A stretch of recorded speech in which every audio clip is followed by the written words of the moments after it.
Cidade Entrevista. O tema do Cidade Entrevista de hoje é educação no nosso estado. Vamos saber quais os projetos e meta para os próximos meses do ano. Bom, para falar sobre este assunto, está conosco o secretário de Educação de Pernambuco, Gilson Monteiro, aqui no estúdio da Cidade FM. Secretário, muito obrigado pela disponibilidade dessa conversa. Um bom dia para o senhor. A gente está com o microfone desligado. É só levantar essa chavezinha, secretário. Pronto. Oi? Obrigado. Bom dia, Vitor. Bom dia, Renata. Bom dia a todos os ouvintes. Queria saudar rapidamente os nossos secretários executivos que estão aqui comigo, superintendente de comunicação também da secretaria, todos os demais estão à disposição. Muito bem. Vamos começar falando sobre a agenda de hoje, né, da governadora Raquel Lira, porque ontem foi aberto aí o Circuito Literário de Pernambuco, em Caruaru, né, o CLIP, como se chama, e eu queria que a gente falasse um pouco sobre isso, né, a importância desse evento. Também tem um benefício para os professores poderem, né, comprar livros e como isso tem que ser realmente realizado com uma forma de estímulo e tudo mais. A gente traz a nova versão do clipe, mostrando primeiro a busca desde o início, era da gente fomentar uma feira de livros que ela tivesse capacidade de atingir todo o estado. Então a gente antes tinha uma feira concentrada na capital e hoje a gente descentraliza ela. Então o primeiro objetivo do governo do estado era ter dentro daqueles parceiros ou qualquer possibilidade de apoio, quem pudesse ter essa capilaridade. E aí a gente traz, nessa versão, 4 itinerários. A gente começou com Serra Talhada, a gente passa essa semana por Caruaru, a gente volta para Petrolina e a gente finaliza na capital em agosto. Então o circuito literário ele vem trazendo, de forma bem objetiva, a possibilidade de que servidores, professores, analistas, assistentes, estudantes e a comunidade escolar e comunidade em geral tenham acesso à literatura, cultura, arte, dentro dessa descentralização que a gente pensa da CLIP. Secretário, é um desafio, né? A gente está na tecnologia, era digital, e a leitura tem cada vez mais sido deixada um pouco de lado, e como isso influencia no repertório desses estudantes, né? No vocabulário, no conteúdo, enfim, como praticar isso no dia a dia diante de tantos desafios? É importante essa tua fala, Renata, porque quando a gente chega com a feira, a gente nota a diferença. Por quê? Porque ontem ela estava massificada com o estudante, com os profissionais da área de educação. Então eu acho que para que a gente, não é que combata, que a gente consiga atrelar a leitura, a boa leitura, as redes sociais e a forma digitalizada que tem hoje, é que você tem essa condição de levar para o público. Então, se você se omite, dentro do processo que o Estado tem, a rede digital, ela hoje capilariza e é utilizada por todo mundo, então ninguém mais lê. Então, se a gente for entrando nesse processo, a gente deixa de ter essas boas práticas e não consegue levar leitura, arte, cultura para esse pessoal. Então, a gente está vendo já em Serra Talhada, com quase 20 mil pessoas que rodaram dentro dessa feira em uma semana. Então a gente tem o pensamento de quase triplicar, justamente pelo que a gente viu ontem, a capacidade de leitura e a quantidade de professores que tem dentro desse bônus uma condição de adquirir tanto para a sua própria literatura, mas também material pedagógico que pode ser utilizado em sala de aula. Então, é você conseguir levar. Se você leva, a população abraça e é isso que a gente está vendo. Secretário, quais os destaques que o senhor faz a essa programação? Queria que o senhor detalhasse um pouco a programação, sobretudo as homenagens a estudantes e professores. Veja, a gente tem um hall de apresentações e de palestras. A gente tem Alice Pataxó, uma das personagens mais influentes do mundo. Então a gente tem uma rodada de conversa com ela. Então a gente leva não só para o palco principal, além de música, que a gente tem Maciel Melo, a gente tem Josildo Sá, a gente teve Silvério Pessoa ontem, a gente tem Ira Caldeira. Então toda essa semana a gente leva cultura, arte, literatura, de uma forma abrangente que atinge todos os públicos, estudantes, professores e a comunidade em geral. Todos vão ser contemplados dentro da feira, inclusive com 45 estandes entre livrarias e editoras, com capacidade também de fornecer os mais diversos materiais que contemplem toda a população. uma feira como essa, como o senhor estava falando, também uma forma de despertar aquele olhar para o livro mesmo como companheiro, de pegar, de sentir aquele cheirinho, de folhear, ter a oportunidade de repente ter um autógrafo ali do autor do livro. Inclusive tem um estudante lançando o livro, não é isso, secretário? Isso, a gente é uma experiência, né? Exatamente. A gente, além de ter tido já uma boa prática em Serra Talhada, a gente viu pessoas com lançamento de livro de gestão escolar. Então veja, como gerir escola, a própria pedagogia de ser praticada na escola. Então, a gente passa a enxergar dentro daquele espectro da própria escola, que fica distante da gente, dentro da feira de livros, esse pessoal aparece. E aí é através disso que a gente passa a dar notoriedade a eles e quer levá-los, inclusive, para tarde de autógrafo na Biblioteca Pública do Estado. Então, a gente começa, dentro da feira, a enxergar esse pessoal que aparece e levá-los para os grandes centros. Esse também é o objetivo. E aí a gente vai ter condição de ter dentro da sala de aula com o estudante, como você colocou, e aí os profissionais da área da educação, essa possibilidade de ampliar esse leque de opção. Secretário, o senhor já teve oportunidade de ir até a Assembleia Legislativa comentar sobre as ações da Secretaria e os problemas enfrentados. Uma questão relativa ao evento foi levantada pelo deputado Valdemar Borges, com relação ao contrato feito com a Associação do Nordeste de Distribuidores e Editoras de Livros, a Andilivro. Fez o questionamento, inclusive, enviado à Secretaria e com pedido de investigação para o Tribunal de Contas e Ministério Público do Estado. O senhor respondeu ao parlamentar o fato de o evento ser realizado por essa instituição, os livros serem comprados a partir dessa instituição. Ele acredita aqui que existe um erro nesse processo, porque seria uma maneira de os professores estarem obrigados a comprar os livros única e exclusivamente nesse local a essa editora, a Andilivros. Veja só, a gente, desde o ano passado, é bom frisar que existe uma legislação aprovada pela própria Assembleia, e dentro dessa legislação, o que é que reza a matéria? O Estado, ele fomenta as boas práticas daquilo que seja apresentado como plano de trabalho de feiras de livro. Então, apareceu, através de provocação feita pela Andilivros, a possibilidade de realização do clipe. Se qualquer outra instituição, ela nos provocar, levando plano de trabalho, capacidade gerencial, condição e valor sobre aquilo que ele vai aplicar, naturalmente, a Secretaria de Educação e o Governo do Estado, ele apoiará. Qualquer boa prática será apoiada. Então, não há, primeiro, direcionamento para qualquer instituição, apenas que apareceu a Andilivros provocando. Tanto é que é a segunda edição. E essa edição ainda melhor do que a outra. Apareceu com um plano de trabalho mostrando que queria realizar uma feira de forma descentralizada. Isso para a gente foi fundamental dentro desse processo. Então, dentro dessa seara e discussão, a gente não só para o deputado, mas também já o ano passado para o Tribunal de Contas, a gente prestou contas, informou toda a situação de como ocorreu os processos de contratação. Com relação à compra dos livros, é bom deixar muito claro que existe o bônus livro, R$ 1.045 para professor, R$ 522 para analistas e assistentes. Esse bônus, ele não é entregue a nenhuma editora, não é entregue a nenhuma instituição.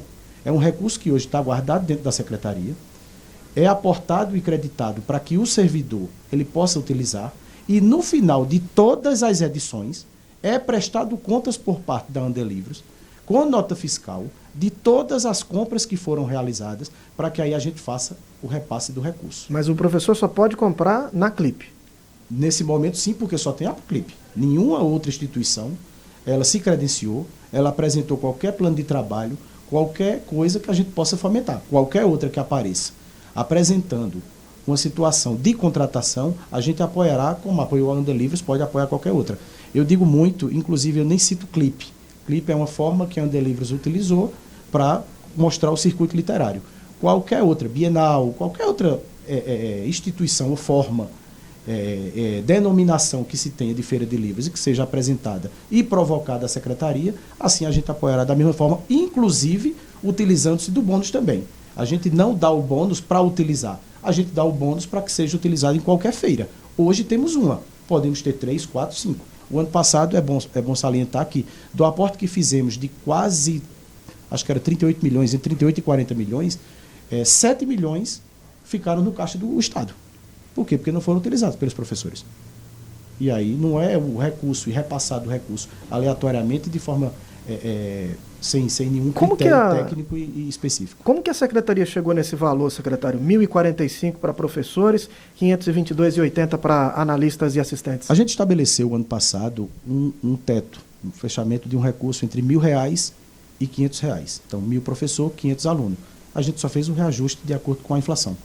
Então, para chegar nesse valor, a gente só fez o reajuste inflacionário para que chegasse nesse resíduo aí. Estamos conversando com o secretário de Educação de Pernambuco, Gilson Monteiro. Secretário, no começo do ano a gente viu ali muitas indagações sobre a entrega dos kits escolares. Eu queria que o senhor aproveitasse esse momento para dizer como está essa entrega, né? Hoje é junho, né? 3 de junho, né? Isso. Estamos. Todos os kits eles foram entregues. Hoje toda a rede estadual ela está com todos os seus kits entregues. E aí eu vou o que fazer tem nesse kit, por favor? Cadernos, esquadros, borracha, lapiseira, lápis comum, hidrocor, caneta. Então ele segue um kit completo, embora que ainda não seja o kit original do que o Estado faz. E aí eu vou para essa contextualização desde o início rapidinho para passar isso para vocês. O kit escolar, pensado e concebido pela gente e fornecido em 23 e 24, ele é muito mais completo. Só que os processos licitatórios eles foram se arrastando um pouco. E aí, nessa dificuldade, chegando ao final do ano, a gente fez uma adesão a um ato de registro de preço do governo federal. E dentro dessa ata, a gente conseguiu que parte desse kit fosse entregue, não parte do kit, o kit fosse entregue, mas parte dele. Por quê? Porque o nosso material ele vai com 4 cadernos. Esse do FNDE ele vem 2 cadernos.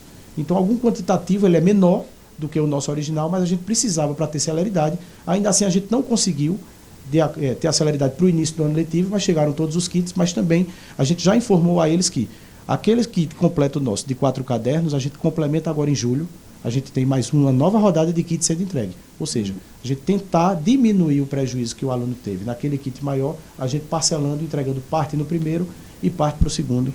Aí a gente fecha esse kit e aí 25, 26 a gente chega com o kit nosso robusto que já está em processo licitatório. E fardamento, tênis? Fardamento também. Fardamento a gente já entregou. A gente só agora está fazendo a complementação do fardamento. Cada aluno vai ter 3 fardas e todos já estão com suas fardas. A gente hoje está complementando em alguns locais 3ª farda, em alguns locais 2ª farda e 3ª. Então agora nesse mês de junho a gente fecha todo o fardamento entregue aos estudantes da rede pública.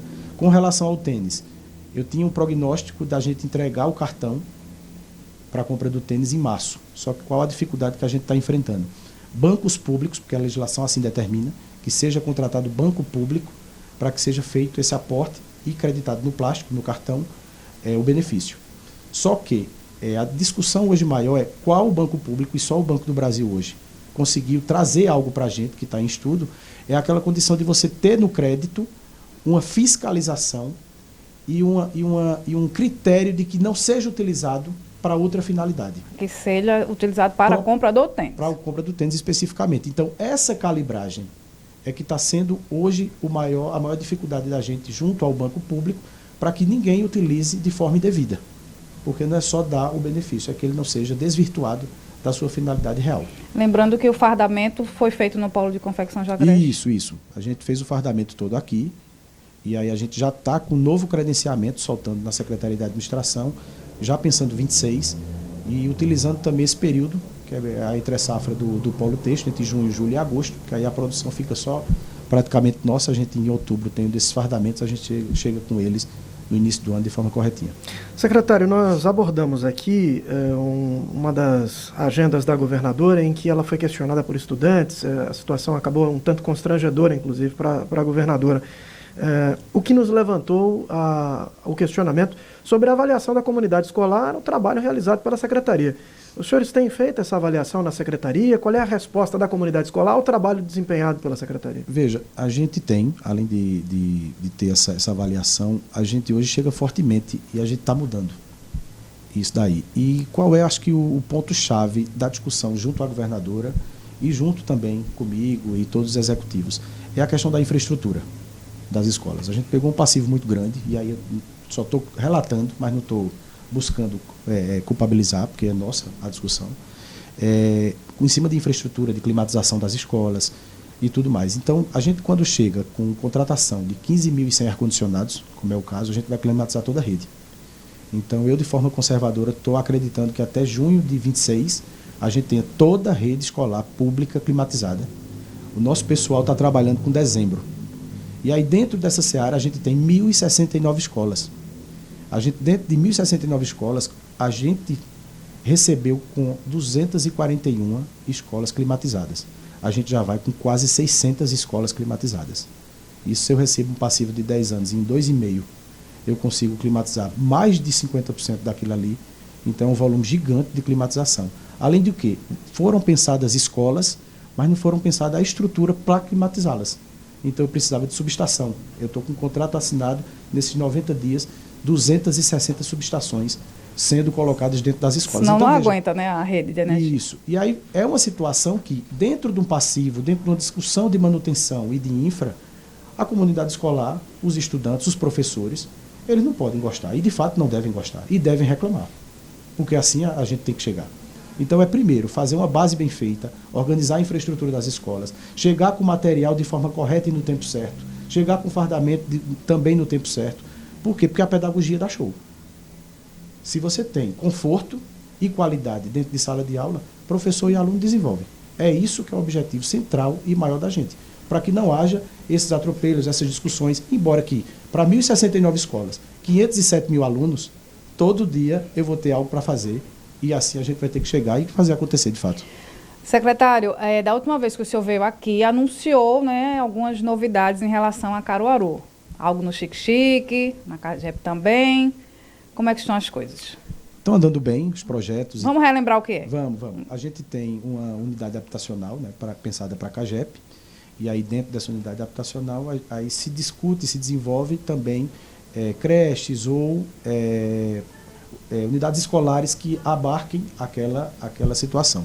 Do Xique-Xique, que é a questão da creche também, que a gente já está lançando amanhã, um novo edital, com mais 53 creches a serem construídas, isso no estado todo, salas de aula para 250 crianças e para 125, de 10 e de 5 salas, a gente está lançando o edital, e também o desenvolvimento de projeto para os CAIs, né, porque aí para a gente trazer de forma mais qualificada e melhorar também a equipagem para a educação inclusiva.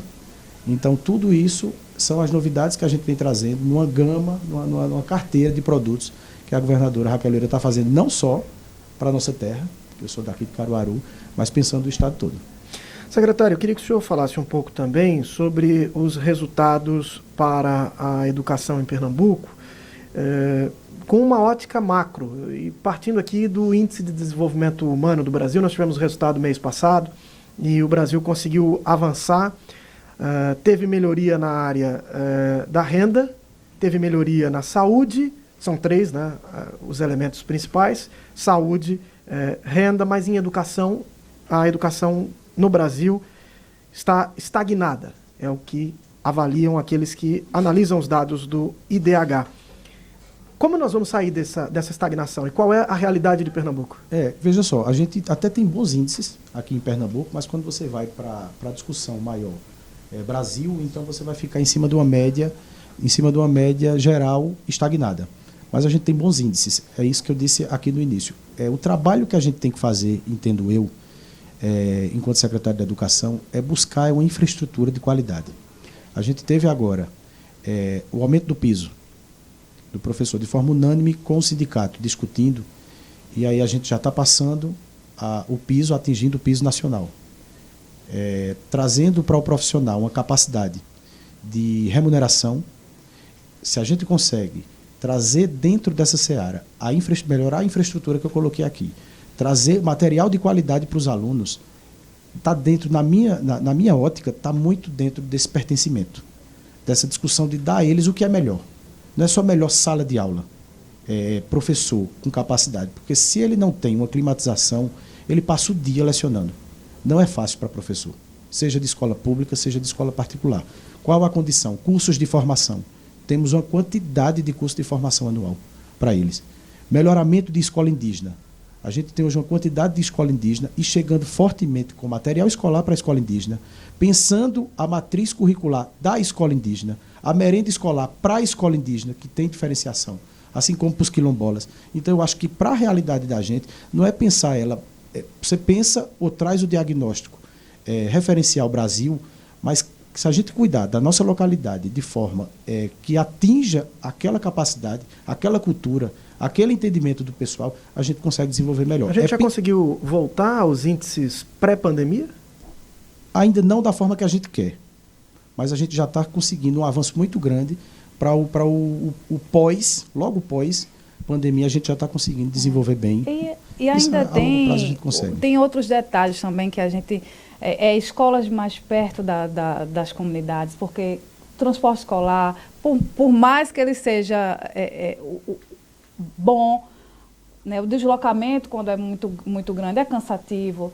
Merenda, que a gente sabe que muitos estudantes, a única alimentação do dia é a da escola.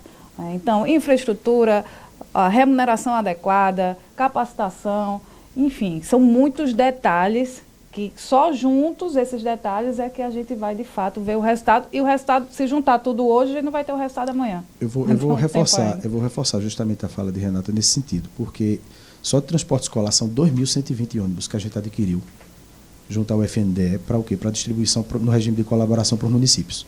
Então, você pensando em transporte escolar de qualidade e com a condição, todos com ar-condicionado, 4x4, atingindo regiões, inclusive, de difícil acesso, você leva qualidade.